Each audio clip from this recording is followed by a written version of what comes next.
Migrant encounters at the U.S. border have quadrupled since 2020, according to a court filing obtained by NewsNation. And the Department of Homeland Security reporting that more than 62,000 migrants were released into the U.S. last month alone.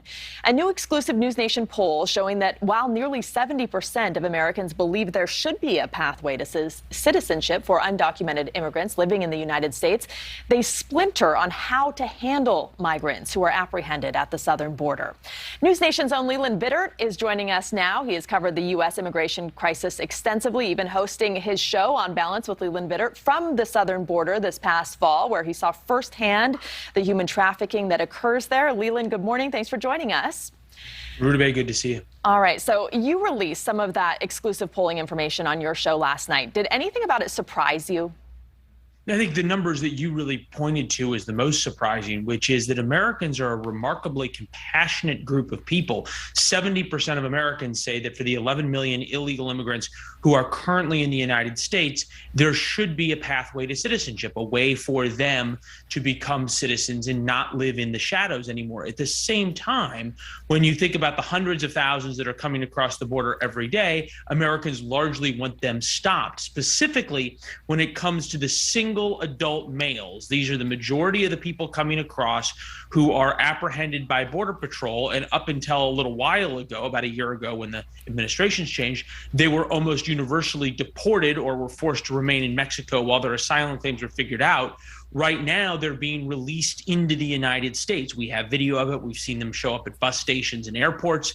And about 66% of Americans say they don't want that to happen. They view that as a real threat. So what's interesting is you have these groups of people who both believe in walls, and that's one of the things that we found in our polling as well, believe in walls, but believe in a pathway to citizenship, and people who believe in a pathway to citizenship, but also don't want people released into the interior of the country, which gives you an idea, and since covering American domestic politics for a while, how different and more nuanced Americans' views on immigration have become over the past couple of cycles. So you think about when immigration was a number one or number two issue during the Republican campaign and primary campaign in 2016 with President Trump, then candidate Trump, promising to build a wall, to now it's changed a lot.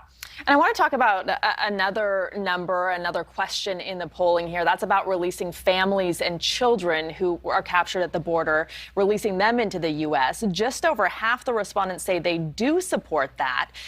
Do you think this attitude incentivizes more women and children to make the journey over single men who don't get that same sort of sympathetic viewpoint, who might be coming here to make money, to send home to their families? It's kind of an interesting dynamic.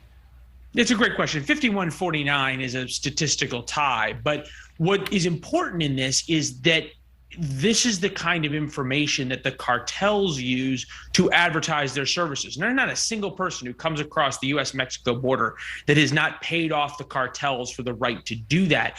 And what Robert Sherman, who's traveling the border from San Diego all the way to Brownsville, is finding is the cartels are taking the information in the videos of single adult males and of families being released. They're taking the numbers that we're showing you. They're taking the numbers of the tens of thousands of illegal immigrants who are being allowed into America, and they're using that as advertising. This is a great selling point for them because they say to these people, look, yeah, it's going to cost $2,000 or $3,000 to come to America, but once you get here, even if you're arrested, the chance of you being allowed to stay is pretty high. And remember, when people are released, it's often years until their court dates come up. So they're effectively released into the United States with a piece of paper and a promise to show up at some point, and then free to go wherever in the United States they want to go. And oftentimes are able to find employment in the gray market that now exists for those 11 million illegal immigrants.